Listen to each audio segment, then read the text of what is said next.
Foreign exchange എക്സ്പോഷറിലെ transaction exposure ആയിരുന്നു കഴിഞ്ഞ ക്ലാസ്സുകളിലായിട്ട് നമ്മൾ ഡിസ്കസ് ചെയ്തിട്ടുണ്ടായിരുന്നത്. ഇന്ന് നമ്മൾ ഡിസ്കസ് ചെയ്യാനായിട്ട് പോകുന്നത് ട്രാൻസ്ലേഷൻ എക്സ്പോഷറിനെ പറ്റിയിട്ടാണ്.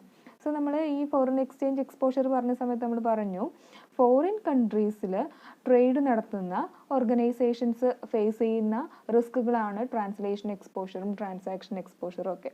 ഓക്കെ, ട്രാൻസ്ലേഷൻ എക്സ്പോഷർ എന്ന് പറയുമ്പം ഫോറിൻ കൺട്രീസിൽ സബ്സിഡറീസ് സ്റ്റാർട്ട് ചെയ്തിട്ടുള്ള ഓർഗനൈസേഷന് ഫേസ് ചെയ്യേണ്ടി വരുന്ന റിസ്ക് അല്ലെങ്കിൽ എക്സ്പോഷറിനെയാണ് നമ്മൾ ട്രാൻസ്ലേഷൻ എക്സ്പോഷർ എന്ന് പറയുന്നത്. സോ അത്തരം ഫോറിൻ സബ്സിഡറീസ് അവരുടെ ബുക്സ് ഓഫ് അക്കൗണ്ട്സ് പ്രിപ്പയർ ചെയ്തിട്ടുണ്ടായിരിക്കുക ഫോറിൻ കറൻസീൻ്റെ ടേംസിലായിരിക്കും. സോ പിന്നീട് അതിൻ്റെ പാരൻറ്റ് കമ്പനിയുടെ ബുക്സ് ഓഫ് അക്കൗണ്ട്സിൽ മെർജ് ചെയ്യുന്ന സമയത്ത് അവിടെ ഒരു ഫോറിൻ കറൻസിയിലുള്ള ബുക്സ് ഓഫ് അക്കൗണ്ട്സ് ഹോം കറൻസിയിലേക്ക് കൺവേർട്ട് ചെയ്യേണ്ട ഒരു സാഹചര്യം വരുന്നുണ്ട്.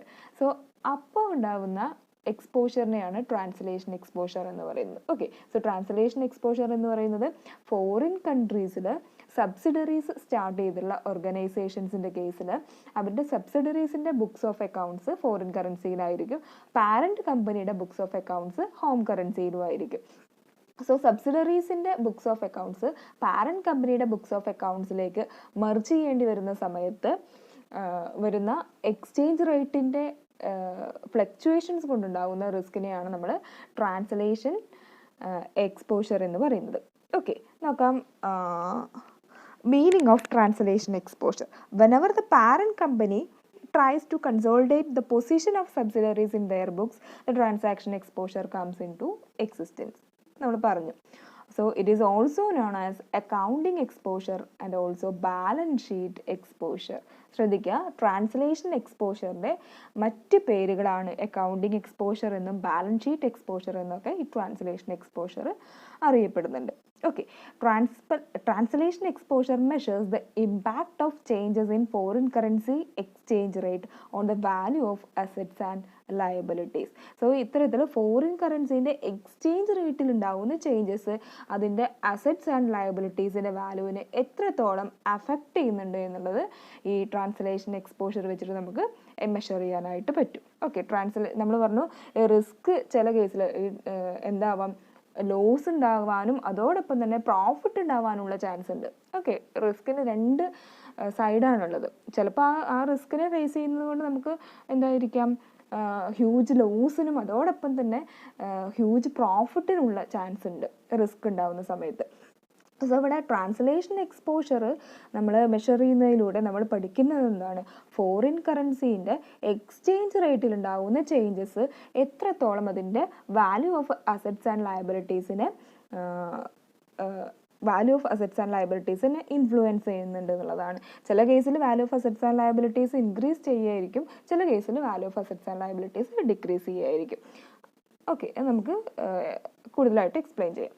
So it indicates clearly that pre-existing assets and liabilities value change on account of change in foreign exchange rate. അപ്പോൾ നിങ്ങൾ മനസ്സിലാക്കേണ്ട കാര്യം എന്താണ്, ഇത്തരത്തിൽ ഫോറിൻ ട്രാൻസാക്ഷൻ എക്സ്പോഷർ ഫേസ് ചെയ്യുന്ന ഒരു കമ്പനീനെ സംബന്ധിച്ച് ഓൾറെഡി അവർക്കുള്ള അസറ്റ്സ് ആൻഡ് ലയബിലിറ്റീസിൻ്റെ വാല്യൂവിൽ ചേഞ്ചസ് ഉണ്ടാവാൻ ചാൻസ് ഉണ്ട്. എന്തുകൊണ്ടാണ്, ഈ ഒരു ഫോറിൻ എക്സ്ചേഞ്ച് റേറ്റിൽ ചേഞ്ചസ് ഉണ്ടാകുന്ന സമയത്ത്. Okay, for example, an Indian company has a subsidiary in New York. The subsidiary assets are worth $1 million. ഒക്കെ ഒരു എക്സാമ്പിളാണ് പറയുന്നത്. ഒരു ഇന്ത്യൻ കമ്പനിയാണ്, അതിന് ന്യൂയോർക്കിൽ എന്തുണ്ട്, ഒരു സബ്സിഡറി ഉണ്ട്. ആ സബ്സിഡറീസിൻ്റെ അസറ്റ്സുകളുടെ വാല്യൂ എന്ന് പറയുന്നത് $1 million ആണ്.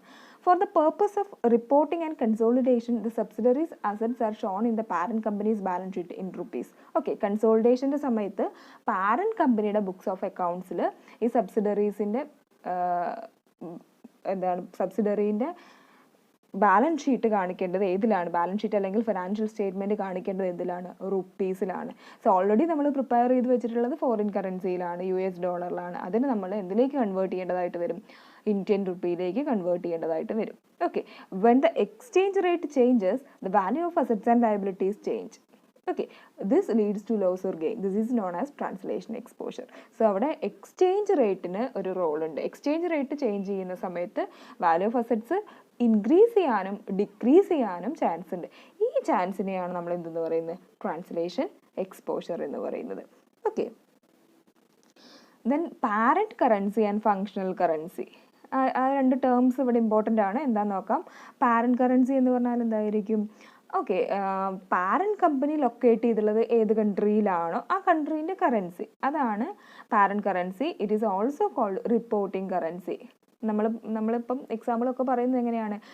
പാരന്റ് കമ്പനി എപ്പോഴും ഒരു ഇന്ത്യൻ കമ്പനി ആയിരിക്കും. അവർ സബ്സിഡറി സ്റ്റാർട്ട് ചെയ്യുന്നത് ഒരു ഫോറിൻ കൺട്രിയിലായിരിക്കും. സോ ആ പാരന്റ് കമ്പനിയുടെ കറൻസിനെയാണ് പാരന്റ് കറൻസി എന്ന് പറയുന്നത്. അപ്പോൾ നമ്മൾ പറയുന്ന എക്സാമ്പിളിലൊക്കെ പാരന്റ് കറൻസി ഏതായിരിക്കും? ഇന്ത്യൻ റുപ്പി ആയിരിക്കും. ഓക്കെ, ഇനി US ബേസ്ഡ് MNCൻ്റെ കേസാണ് പറയുന്നതെങ്കിൽ, ഒരു US ബേസ്ഡ് MNC ഇന്ത്യയിൽ കൊടുത്തിട്ട് ഒരു സബ്സിഡറി സ്റ്റാർട്ട് ചെയ്യുകയാണെന്നുണ്ടെങ്കിൽ അവിടെ പാരന്റ് കറൻസി എന്ന് പറയുന്നത് ആ US ബേസ്ഡ് കമ്പനീൻ്റെ കറൻസി, അതെന്താണ്? US ഡോളർ ആയിരിക്കും. ആ ഡിഫറൻസ് മനസ്സിലാക്കാം. ദെൻ ഫങ്ഷണൽ കറൻസി എന്ന് പറഞ്ഞാൽ എന്താണ്? എവിടെയാണോ സബ്സിഡറി ഓപ്പറേറ്റ് ചെയ്യുന്നത് ആ കൺട്രിയിലെ കറൻസിയാണ് ഫങ്ഷണൽ കറൻസി എന്ന് പറയുന്നത്. Okay, so Indian company US ഒരു സബ്സിഡറി ഓപ്പൺ ചെയ്യുകയാണെന്നുണ്ടെങ്കിൽ US ഡോളറാണ് അവിടെ എന്തെന്ന് പറയുന്നത്? ഫങ്ഷണൽ കറൻസി എന്ന് പറയുന്നത്. നേരെ തിരിച്ച് ഒരു US കമ്പനി ഇന്ത്യയിൽ ഒരു സബ്സിഡറി സ്റ്റാർട്ട് ചെയ്യുകയാണെന്നുണ്ടെങ്കിൽ ഇന്ത്യൻ റുപ്പിയാണ് അവിടെ എന്തെന്ന് പറയുന്നത്? ഫങ്ഷണൽ കറൻസി എന്ന് പറയുന്നത്. So parent currency, functional currency രണ്ടും ഡിഫറൻഷിയേറ്റ് ചെയ്ത് കൺസോളിഡേറ്റ് ചെയ്യുന്ന സമയത്ത് ഫോറിൻ കറൻസി ഇന്ത്യൻ കറൻസിയിലേക്ക് അല്ലെങ്കിൽ ലോക്കൽ കറൻസിയിലേക്ക് ട്രാൻസ്ലേറ്റ് ചെയ്യേണ്ട ഒരു കേസ് വരുന്നുണ്ട്. അങ്ങനെ ട്രാൻസ്ലേറ്റ് ചെയ്യാനായിട്ട് ഉപയോഗിക്കുന്ന മെത്തേഡ്സ് ആണ് നമ്മളിവിടെ പറയുന്നത്. ഓക്കെ, നോക്കാം. When a company is doing business with different countries, it may happen to conduct its operation in other countries through its branches or subsidiaries. For example, an Indian company having its branch office in USA whose currency is dollar. Okay, the books of overseas branches and or subsidiaries are maintained in the local currency. Before the financial results of the business are ascertained, the local currency figures must be translated into Indian rupees. Okay. The first method is current rate method. Okay, ഇങ്ങനെ Indian റുപ്പിയിലേക്ക് foreign കറൻസിയിൽ നിന്ന് Indian റുപ്പിയിലേക്ക് convert ചെയ്യുന്നതിന് വേണ്ടിയിട്ട് ഉപയോഗിക്കുന്ന first മെത്തേഡാണ് current rate method എന്ന് പറയുന്നത്. Under current rate method all the items of balance sheet and income statement is translated at the current spot rate of exchange. ശ്രദ്ധിക്കുക, ഇവിടെ കറണ്ട് റേറ്റ് മെത്തേഡിൽ ബാലൻസ് ഷീറ്റിലെ എല്ലാ ഐറ്റംസും അതുപോലെ ഇൻകം സ്റ്റേറ്റ്മെൻറ്റിലെ എല്ലാ ഐറ്റംസും എത്രയാണോ കൺസോളിഡേറ്റ് ചെയ്യുന്ന സമയത്തുള്ള എക്സ്ചേഞ്ച് റേറ്റ്, ആ എക്സ്ചേഞ്ച് റേറ്റിലാണ് ട്രാൻസ്ലേറ്റ് ചെയ്യുന്നത്. Okay, however, MNCs will experience translation gain or loss resulting from the appreciation or depreciation of the home currency of the parent unit. So അവിടെ എക്സ്ചേഞ്ച് റേറ്റിൽ ഉണ്ടാകുന്ന ഡിഫറൻസ് കൊണ്ട് parent കമ്പനിക്ക് ചിലപ്പോൾ എന്താവാം? Gain ഉണ്ടാവാം, loss ഉണ്ടാവാം, അതിനൊക്കെയുള്ള ചാൻസ് ഉണ്ട്. If the value of the foreign currency denominated asset is more than that of the foreign currency denominated liability, depreciation of the home currency result in a loss. നമ്മൾ നേരത്തെ കണ്ടത് തന്നെയാണ്. അതായത് foreign currency denominated അസറ്റിൻ്റെ value foreign currency denominated ലയബിലിറ്റീൻ്റെ വാല്യൂവിനേക്കാൾ കൂടുതലാണെന്നുണ്ടെങ്കിൽ, നമ്മൾ നേരത്തെ കണ്ട കേസിൽ 200 മില്യണും $100 മില്യൺ ആയിരുന്നു. സോ എന്താണ് അവിടെ? അസറ്റിൻ്റെ വാല്യൂ എന്ന് പറയുന്നത് ലയബിലിറ്റീൻ്റെ വാല്യൂവിനേക്കാൾ കൂടുതലാണ്.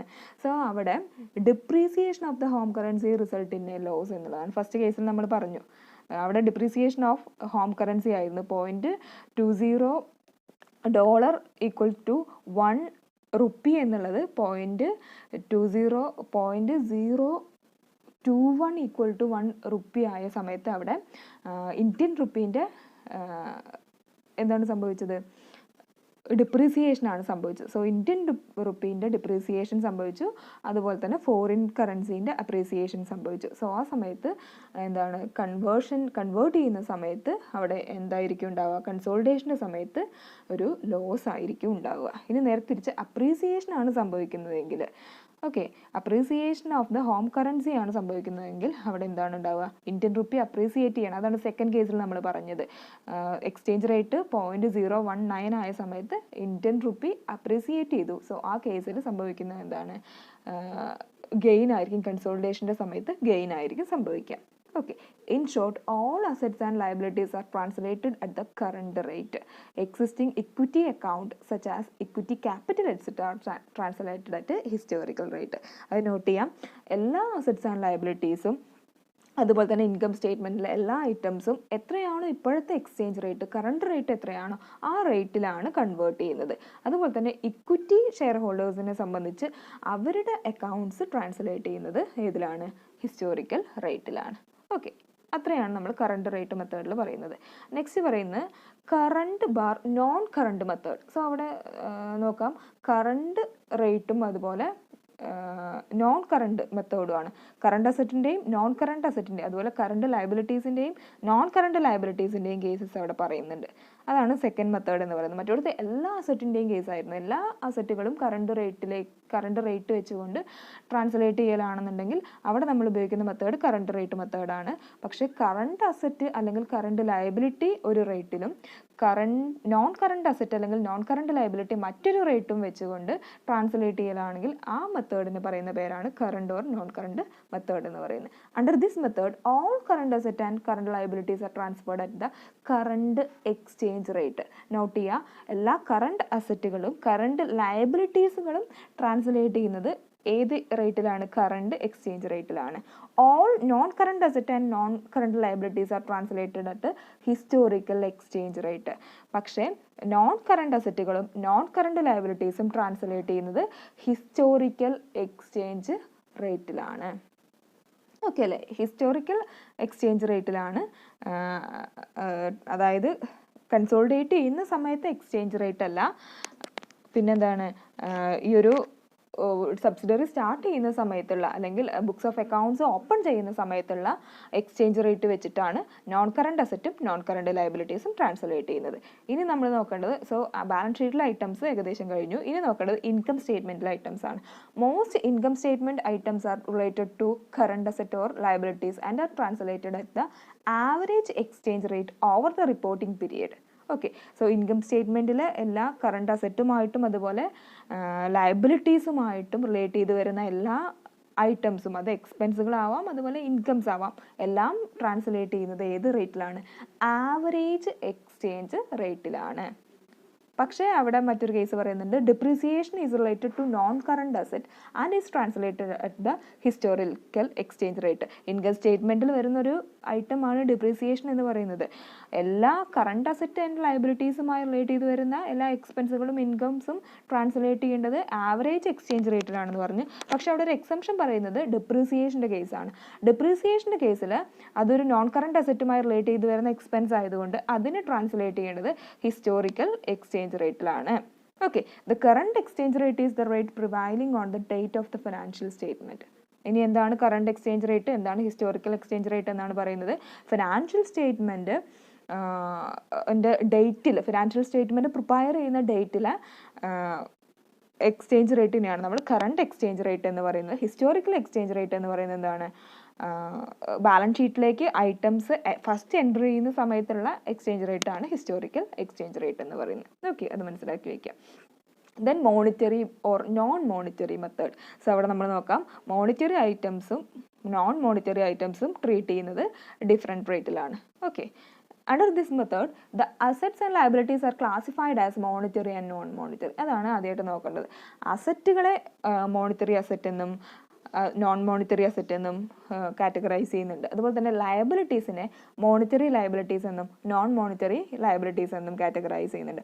Item that represent a claim to receive or an obligation to pay a fixed amount of foreign currency such as cash, account receivables, accounts payables etcetera fall under the monetary group. അതിൽ monetary assets അല്ലെങ്കിൽ monetary liabilities എന്ന് പറയുന്നത് എന്താണ്?